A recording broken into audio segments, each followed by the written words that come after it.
할렐루야. 오늘도 굿TV에 함께 하시는 여러분들을 예수님으로 사랑하고 축복합니다.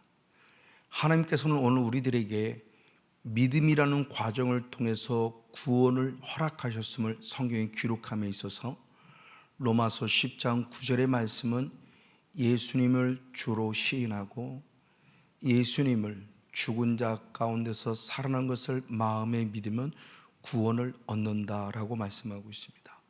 그리고 이어서 로마서 10장 10절의 말씀에 계속하여 마음으로 믿어 의에 이르고 입으로 신하여 구원에 이른다라고 성경은 말씀해 주고 있습니다. 이 이르른다는 이 말씀은 우리의 신앙이 자라야 한다는 걸 말합니다. 머물러 있지 말고 자라라. 그래서 대표적으로 데살로니가 교회가 믿음이 자랐음을 바울이 칭찬하며 축복할 때 데살로니가 후서 1장 3절의 말씀에 데살로니가 교회 성도들의 믿음이 더욱 자라고 있음에 대해서 하나님께 감사하는 기도의 내용이 기록되어져 있죠. 이에 바울 역시 에베소 4장 13절 15절의 말씀을 통해서 우리가 하나님을 아는 것과 믿는 것에 하나가 돼서 온전한 사람을 이루어야 한다고 표현해요.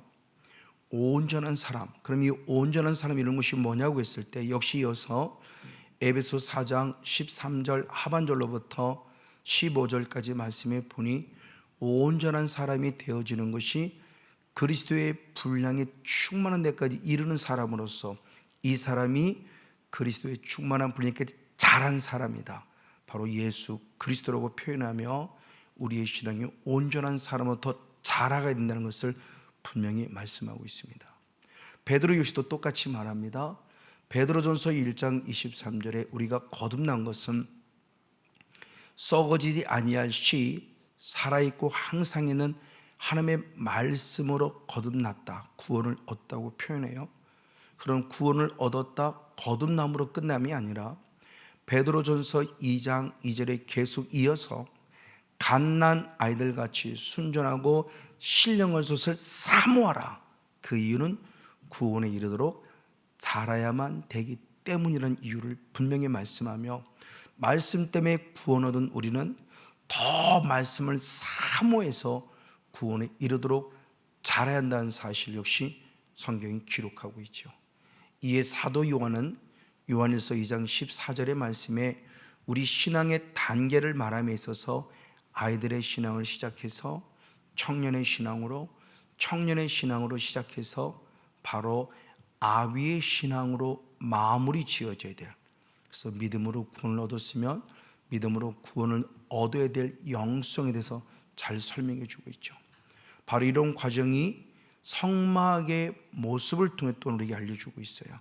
그래서 이 성막의 모습에 3대 큰 장소가 있는데 마당들이 있고 그리고 성소가 있고 그리고 지성소가 있죠. 근데 이 성소의 영성에서 발견해 볼 수 있는 성막의 영성에서 발견해 볼 수 있는 공통점, 마당들이든 성소든 지성소든 공통점이 있으니 디모데전서 4장 5절 말씀에 기도와 말씀으로 거룩해졌다, 말씀과 기도로 거룩했다고 말하며 성막의 영성 예수님을 통해서 말씀과 기도 안에 신앙이 자라갈 것에 대한 부분이 역시 말씀하고 있다는 사실이죠. 이에 마당들에 번제단과 물두멍이 있는데 먼저 번제단의 모습은 무엇을 말하는가? 우리가 예수 그리스도의 문으로 들어오자마자 가장 먼저 맞닥뜨리는 부분이 번제단인데 이 번제단에서는 다시 한번 기도의 영성 가운데 회개 기도를 통해서 예수의 피로 죄의 사함을 받는 현장의 첫 번째 관문임은 우리에게 말합니다. 그래서 마가복음 1장 15절 말씀에서도 하나님 나라가 가까웠으니 회개하고 복음을 믿으라고 그래요. 그 회개가 1순위죠. 그래서 번제단의 영성을 잘 설명하는 것이 레위기 4장 34절의 말씀인데 속죄하는 귀한 제물이 있어요. 어린 양이든 소든 양이든 그 속죄하는 제물인 그 제물을 잡아서 피를 뿌려서 번제단 뿔에 바르고 남은 모든 피를 전부 번제단 밑에 쏟아 붓는다는 모습을 통해서 번제단에서 반드시 죄 사함, 속죄함의 은혜가 있는 우리들의 영성 안에 회개의 요소를 알려주죠. 그래서 번제단의 영성이 결국 예수의 피를 말씀해 줌에 있어서 요한일서 1장 7절 하반절과 9절의 말씀을 통해서 보면 예수의 피로 깨끗해지는데 그냥 막연히 피로 깨끗해짐이 아니라 그 피로 깨끗함을 받으려면 자백하라 그랬어요. 자백할 때 우리를 모든 불의에서 죄에서 깨끗게 하시고 죄를 사한다는 아주 중요한 말씀이 있기에 번제단 앞에는 무릎 꿇어 철저히 회개 기도를 통해서 죄의 사함을 받을 영성을 가르쳐주고 있습니다. 이렇게 번제단에서 피뿌림을 통한 죄사함의 은혜를 입었으면 이제 성소로 나아감에 있어서 반드시 물두멍이라는 과정을 또 거쳐야 합니다. 이 물두멍은 우리의 손과 발을 닦는 곳이라고 성경은 기록하고 있죠. 자, 분명히 번제단에서 죄 사함을 받아 이미 깨끗해졌는데 또 물두멍에 나가 또 손과 발을 닦으라고 말씀하고 있다는 겁니다. 그래서 출애굽기 40장 30절 31절에 수족을 닦으라고 그랬는데 그럼 과연 물은 무엇을 예표하는 것일까요? 에베소 5장 26절의 말씀에 이 물은 바로 하나님의 말씀을 예표합니다. 에베소는 교회론을 말하는데 에베소 5장의 교회가 물, 즉 말씀으로 씻고 깨끗해야 한다. 씻는다는 것, 깨끗함은 같은 맥락으로 봤을 때 물로 씻어내고 말씀으로 깨끗하다고 그랬으니 물이 곧 말씀임을 알 수가 있죠. 그래서 키아줌의 구절을 통해서 물이 곧 말씀이구나, 말씀으로 깨끗해야 되는구나 라는 것을 상기시킬 수 있습니다. 왜냐하면 이 말씀이라는 것은 로마서 10장 17절의 말씀에 의하면 들음의 출발점인데 들음을 통해서 믿음이 생기기 때문입니다. 그러니까 믿음의 출발점 자체가 말씀이기 때문에 우리는 예수님을 나의 구원자로 믿는 마당들에 들어왔을 때 빨리 회개하여 죄사함 받고 말씀의 영성 안에 복음을 믿을 때 그 복음, 말씀의 믿음 안에 들어와서 정확한 믿음 안에 걸 것을 말해요. 그러기에 어린아이 신앙과 같은 이 마당들의 영성 안에서는 죄사함에 대한 확신이 있었으면 이제 말씀을 읽고 듣는 자가 돼야 돼요. 그래서 에스라 선지자를 통해서 느헤미야가 사경회를 일으켰을 때 느헤미야 8장 8절과 9절 말씀에 보면 하나님 말씀을 낭독했다 그래요.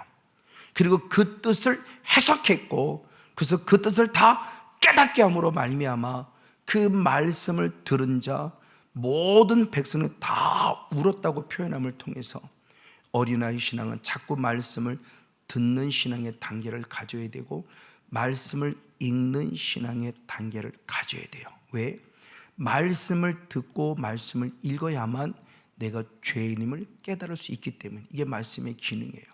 그래서 마가복음 4장 12절의 말씀에 보았고 들었으면 내가 죄인임을 깨달아 죄사함을 받아야 한다.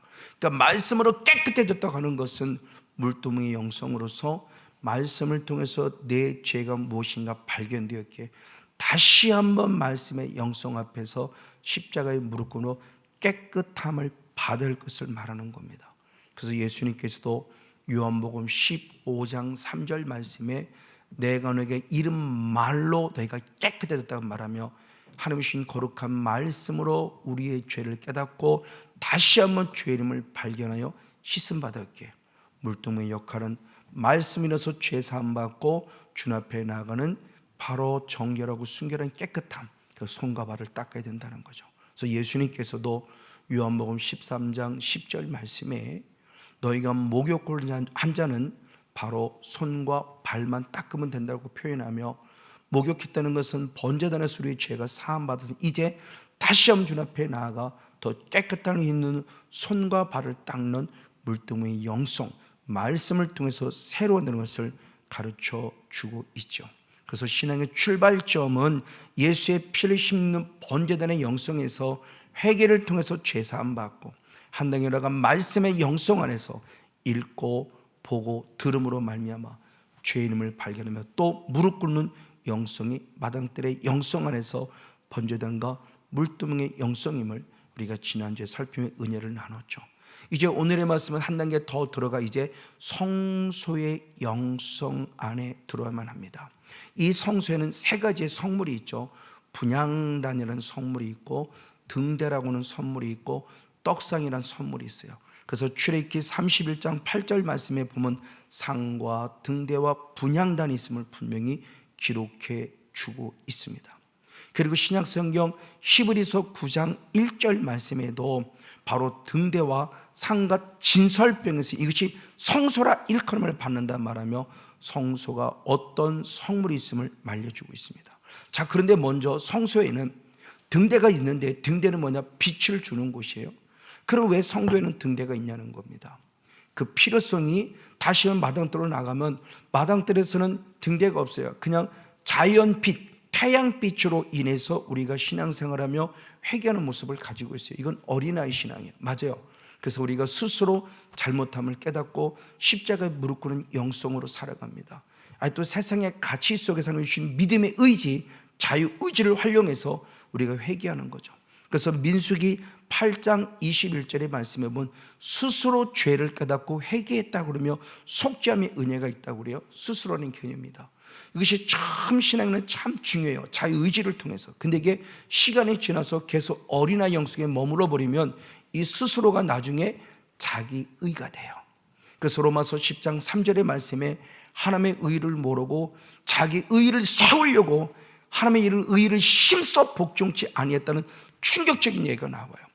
저도 목회를 하면서 내 의의 목회를 했어요.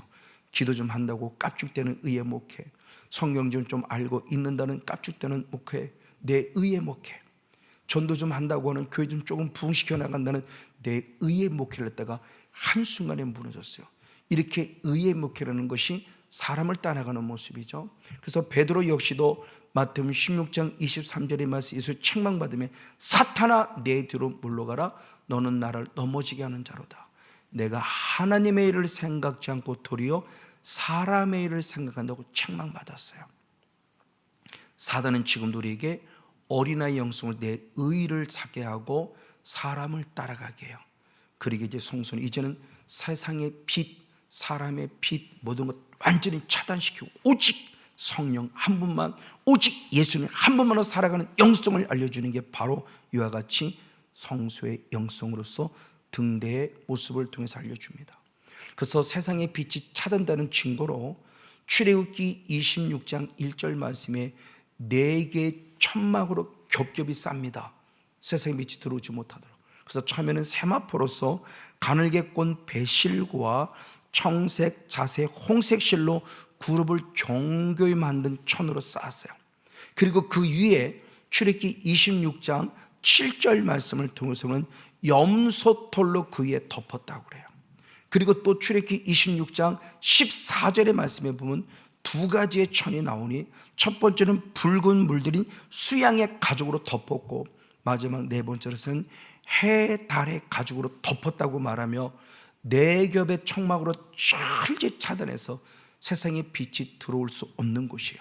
그럼 어떻게 사역을 감당하는, 오직 등대로부터 비치는 빛으로만 우리가 사역을 감당할 수 있어요. 그럼 이 등대는 결국 무엇을 말하는가라고 했을 때 이 등대는 바로 예수 그리스도를 말하니 요한복음 8장 12절 말씀에 나는 세상의 빛이니 나를 따르는 자는 다시는 어둠에 다니지 아니하고 생명의 빛을 얻으리라 말씀하며 아주 중요한 영적 원리를 알려줍니다. 이젠 세상의 가치가 아니라 빛으로 오신 예수만으로 살아갈 것이 성소의 영성이에요. 그 강력한 빛을 공급받아야 돼요.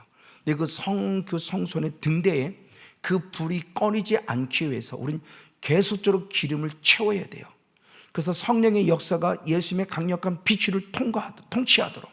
그래서 출애굽기 27장 20절 21절 말씀에 보면은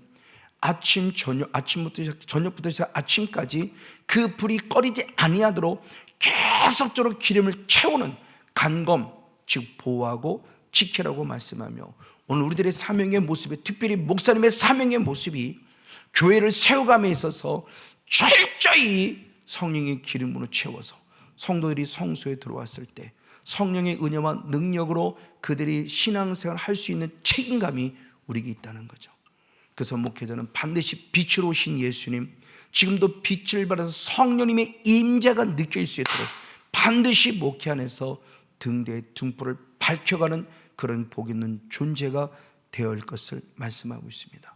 그러면 과연 기름은 무엇일까요? 당연히 잘 아는 대로 성령이죠. 그래서 사무엘상 16장 13절의 말씀에 사무엘이 다윗의 머리에 기름을 부을 때 여호와의 영이 강하게 임하였다는 표현을 통해서 기름 부음이라는 의미는 성령의 임재를 표현하고 있는 아주 거룩한 것임을 알 수가 있습니다. 맞습니다. 이와 같이 교회는 성소로 들어왔을 때 가장 먼저는 세상의 존재를 끊어져 버리고 오직 성령의 은혜요 빛으로 오신 예수님의 은혜로만 사는 현장을 만들어 간다는 것을 가르쳐 줍니다. 이게 결국 성령의 충만함을 뛰어넘어 성령의 이끌음을 받는 영적인 상태죠.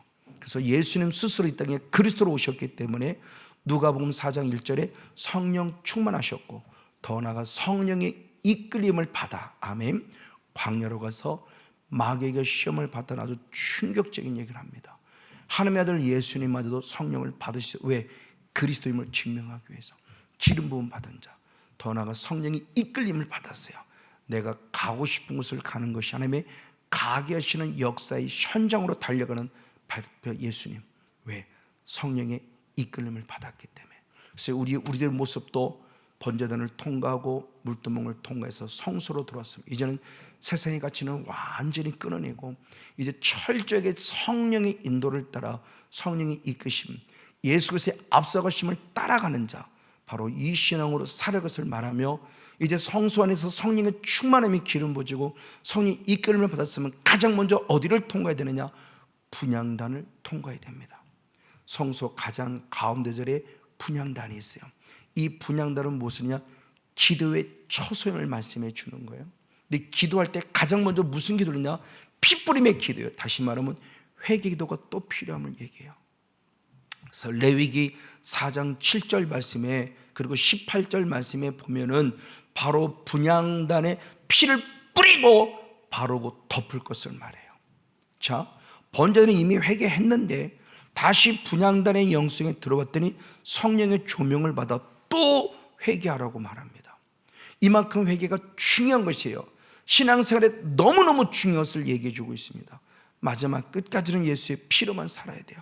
그리고 예수의 피로 회개를 통해서 죄사함 받아서 그릇 끝나냐? 아니요.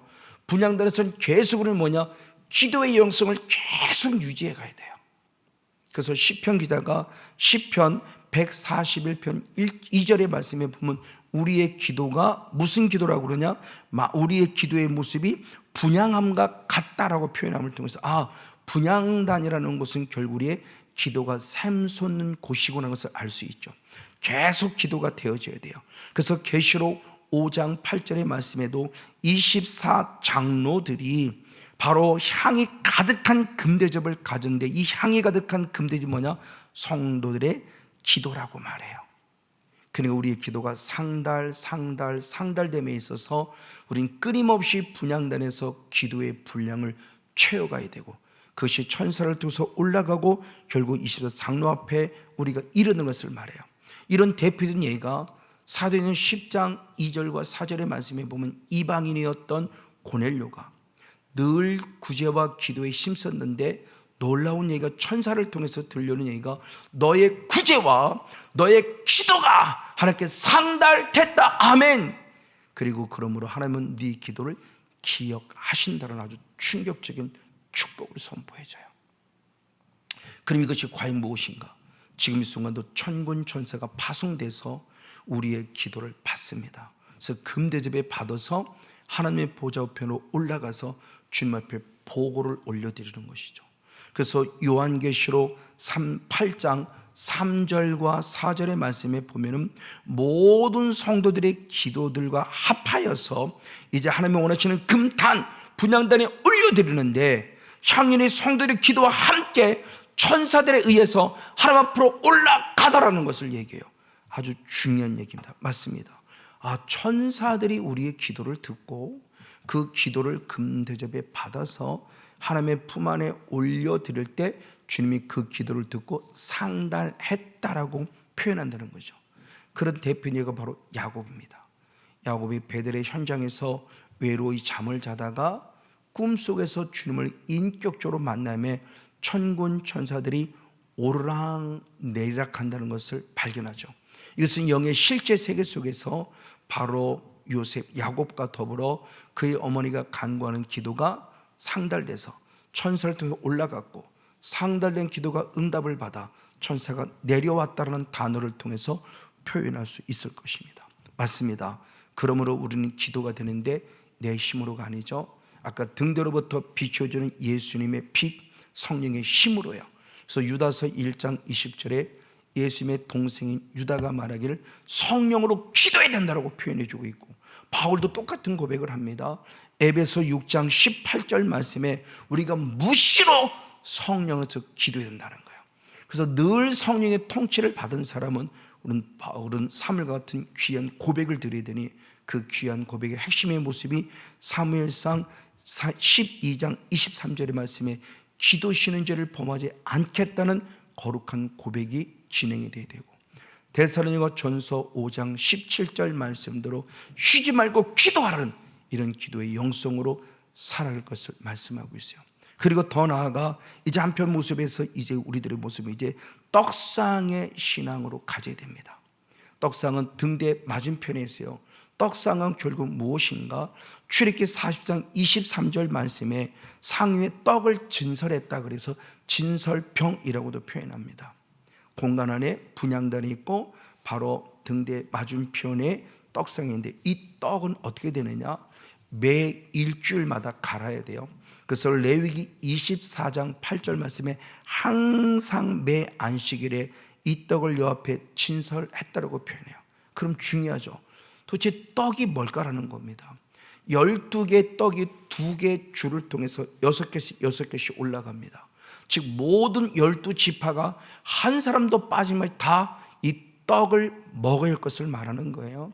그럼 떡이 과연 무엇이라고 했을 때 예수님이 친히 말씀하셨으니, 요한복음 6장 33절의 말씀에 하나님의 떡이라고 말하면 그 떡은 세상에 생명을 주는 떡이라고 표현해요.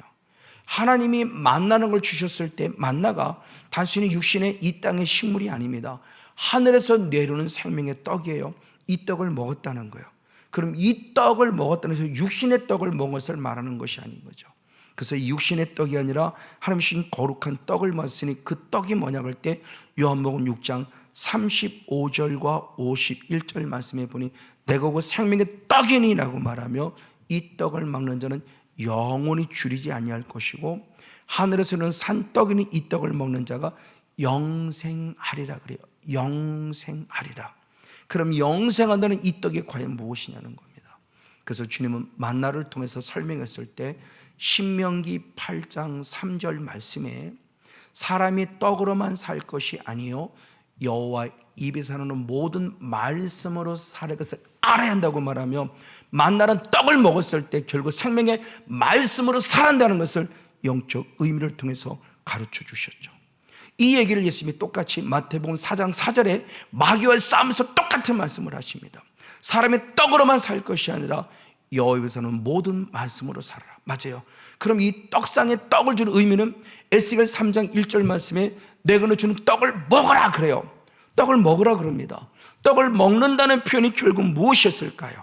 그리고 요한계시록 10장 9절 말씀에도 마지막 때 작은 책을 먹어라 그래요. 작은 책은 요한계시록을 말해요. 그럼 떡을 먹는다는 것이 바로 무엇을 말할까요? 생명의 떡을 내가 먹어야 된다는 건데 말씀을 먹는다는 거죠. 말씀을 먹는다는 게 뭘까요? 잘 받아들이는 걸 말합니다. 그래서 데살로니가 교회를 축복함에 있어서 데살로니가 전서 2장 13절의 말씀에 하나님 말씀을 사람의 말로 받지 아니하고 하나님의 말씀으로 받으미니 아멘, 이겁니다. 이게 떡을 먹는 영성이에요. 마당ter에서는 물두멍에서는 말씀을 듣는 신앙, 읽는 신앙이라면 이제 성소의 신앙에서는 떡상에서 말씀을 먹는 신앙. 그래서 이 사도 바울, 지금 베드로와 같이 영생의 말씀에 죽겠으면 내가 떠나지 않겠습니다라는 고백처럼 요한복음 6장 63, 68절의 말씀대로 오직 말씀 붙잡고 성령 안에서 우리 신앙이 날마다 자라가는 복된 주인공 우리 모두가 되어지기를 예수님의 이름으로 간절히 축복하고 축원을 드립니다.